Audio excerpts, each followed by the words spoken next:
Halo, perkenalkan nama gue Elis Kristina, biasa dipanggil Elis. Asal gue dari Kuningan, Jawa Barat. Untuk usia gue 24 tahun. Kegiatan gue akhir-akhir ini fokus di bidang divisi konten di perusahaan startup. Jadi mengurus segala keluhan customer untuk dibantu seperti apa. Gue ngerantau di Jakarta itu udah sekitar 7 tahun, dari tahun 2014 sampai sekarang. Kebetulan gue di Jakarta tuh tinggal bareng bapak gue. Jadi dari gue kuliah tuh tinggal sama bapak. Terus kadang gue ngekos sendiri supaya gak ngerepotin orang tua aja sih. Terus mama sama adik-adik gue tuh di kampung, karena kan adik-adik juga sekolah di kampung. Jadi ya mereka tinggal di sana. Karena memang tinggal di sana aslinya, jadi tinggal di Kuningan. Kebetulan mama gue di kampung tuh dagang, jadi buka warung gitu. Kadang dagang sarapan, nasi uduk gitu. Terus namanya di Kuningan tuh ada nasi lengko gitu namanya. Terus sama nasi kuning. Jadi kayak nasi lengko tuh unik banget sih di Kuningan ya, makanan unik. Jadi ada nasi putih biasa, terus dikasih kecap manis gitu, atasnya dikasih toge rebus sama timun rebus, terus di atasnya dikasih tahu yang kulit itu loh, yang digoreng. Ya gitulah, jadi dijadiin sarapan untuk orang sana gitu. Biasa untuk sarapan. Bapak gue di Jakarta ini kerja dagang bubur ayam di daerah Jakarta itu, keliling. Bapak gue jualan itu untuk basic dagang itu dia udah dari muda, tapi semenjak menikah lebih fokus ke dagang bubur ayam sih di Jakarta gitu. Sebelumnya kayak jualan musiman gitu, jualan es doger, jualan es buah gitu ya di zamannya bulan puasa gitu. Biasanya kayak gitu sih. Kalau untuk sekarang lebih ke bubur ayam aja.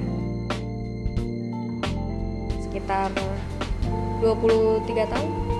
Gue tahu bapak gue pekerja keras. Terus nggak mudah menyerah lah, karena kan di sisi lain juga bisa nyekolahin anak-anaknya, bisa menghidupkan istrinya ya kan. Terus bisa membangun rumah tangga yang emang hangat banget untuk keluarga gue.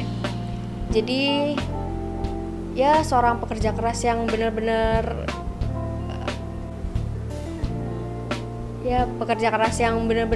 bisa jadi contoh buat gue juga ke depannya gitu. Selama corona ini sih ngaruh banget sih. Jadi bapak gue kadang kayak patah semangat gitu, gue lihat gitu. Kadang juga cerita sehari itu cuma kayak dapat 200 sampai 300 ribu gitu. Karena kan belum lagi untuk belanja modalnya gitu, untuk belanja keperluan yang lain gitu, segala macam, untuk makan sehari-hari gitu. Emang pengaruh banget sih selama corona ini. Jadi untuk berjualan susah gitu. Dulu bapak gue cerita sih pernah dagang, terus mungkin kita nggak pernah tahu sih kalau dagang kan ada orang yang iri atau nggak suka sama usaha kita. Dulu tuh kayak bapak gue tuh pernah dagang, terus iseng si orang itu masukin kecoa ke gerobak bapak gue gitu, ke dandangnya bubur itu loh. Jadi pas ada orang yang beli disangkanya bapak gue orang yang jorok, ternyata ada orang yang iseng masukin si kecoa itu ke dandang bubur bapak gue. Itu sedih banget sih, karena kan kita nggak pernah tahu ya, orang kalau dagang ada yang nggak suka atau gimana, harus kayak gitu. Jadi membuat citra atau pandangan bapak gue tuh jadi jelek gitu atau buruk. Kebetulan pas corona juga, di musim corona juga pernah sih bapak gue kayak diusir gitu. Jadi ada pemuda yang bilang kalau untuk nggak berjualan di situ gitu. Pak, jangan jualan di sini Pak, soalnya lagi corona gitu kan. Terus orang juga nggak bakal ada yang beli dagangan lo. Itu paling sedih banget sih dibilang kayak gitu kan. Kasian ya gitu, maksudnya orang lagi usaha gitu, orang lagi berdagang, berjualan, terus dibilang nggak bakal ada yang beli dagangan lo gitu. Kayak sedih banget gitu.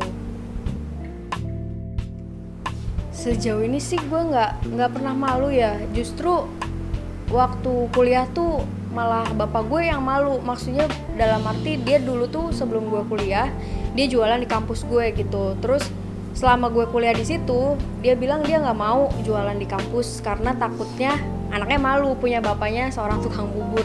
Padahal gue terima-terima aja, justru kayak seneng gitu ada bapak gitu di sana, jadi bisa ngelihat gue kuliah juga, gue bisa ngebantu bapak untuk berjualan juga. Jadi ya bapak yang malu sendiri gitu, maksudnya takut anaknya malu kalau bapaknya jualan bubur ayam. Dulu tuh gue anaknya sedih banget, nangis gitu karena apa ya, karena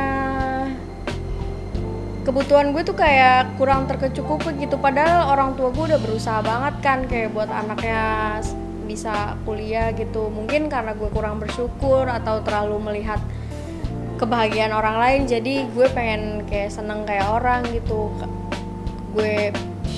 Mereka pulang kuliah tuh dijemput gitu sama orang tuanya, kayak sedih banget sih, ngerasa kok gue nggak dijemput gitu ya, kayak gimana. Sementara bapak gue di luar lagi berusaha gitu mencari rezeki, mencari nafkah untuk anaknya bisa kuliah gitu.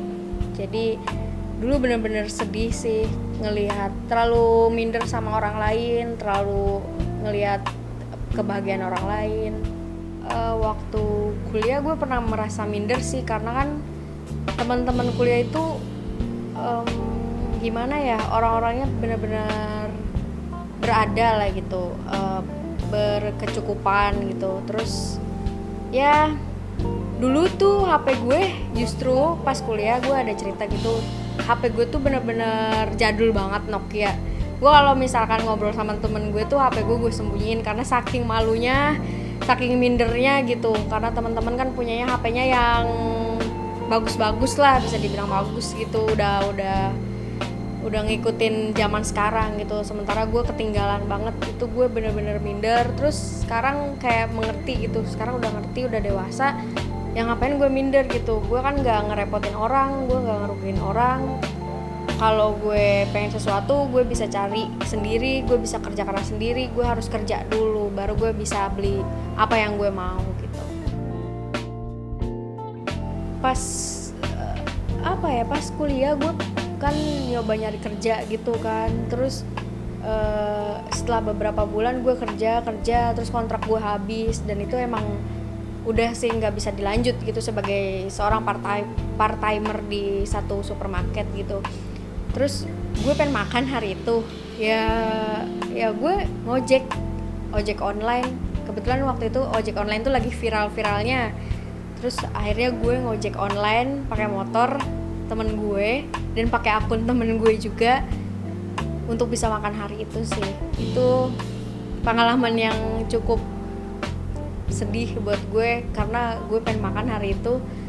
Gue harus nyari sendiri dulu, nyari uang sendiri. Gue harus minjem akun temen gue untuk gue bisa makan hari itu. Ya gue ngojek, waktu itu gue dapet 2 perempuan anak sekolah. Jadi gue nganter sekolah tuh pagi-pagi. Terus alhamdulillahnya gue siangnya bisa makan hari itu. Ya harus bersyukur sih sama apa yang udah kita punya sekarang gitu. Kita masih diberi kehidupan yang layak gitu, masih bisa bernafas, masih bisa melihat gitu kan. Masih punya orang tua yang lengkap dengan kehangatan yang udah dibuat sama orang tua kita sendiri buat anak-anaknya gitu. Ya harus tetap bersyukur sih sama apa yang udah Tuhan kasih buat kita gitu, udah Allah kasih buat kita. Kita harus benar-benar bisa bersyukur, bisa menerima keadaan kita sekarang. Karena kan kita nggak pernah tahu kerja keras orang tua kayak gimana sih buat kita gitu. Jangan hanya enaknya aja gitu. Sekarang kan gue juga udah kerja, gue tahu gimana sih rasanya kerja gitu, kerja keras, gimana sih rasanya merasakan mencari uang sendiri, mencari rezeki sendiri, nyari uang untuk makan hari ini gitu, mikirin untuk makan hari ini kayak gimana gitu. Jadi ya harus bersyukur sih apa yang udah kita punya.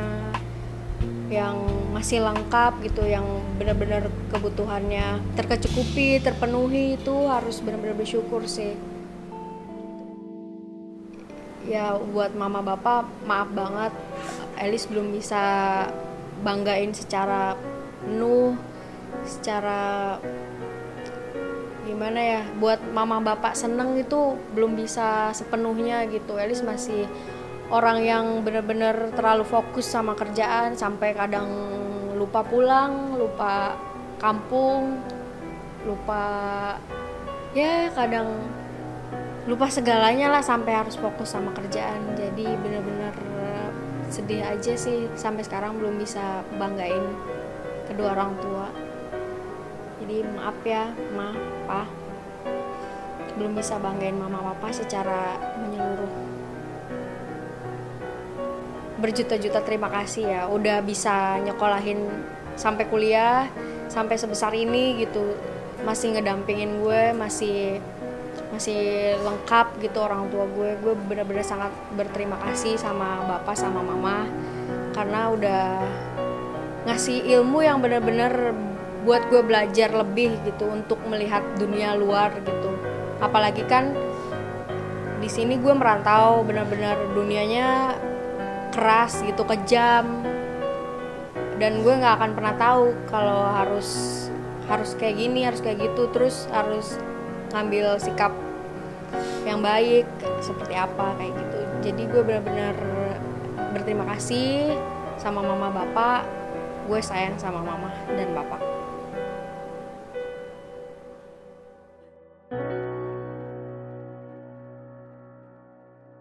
Terima kasih teman-teman yang udah nonton ini. Semoga cerita Elis menginspirasi untuk orang-orang di luar sana supaya bisa lebih semangat lagi sih buat jalanin hidup. Jangan lupa untuk like, subscribe, dan share untuk channel ini. Oke. Udah. Ini udah ada suaranya.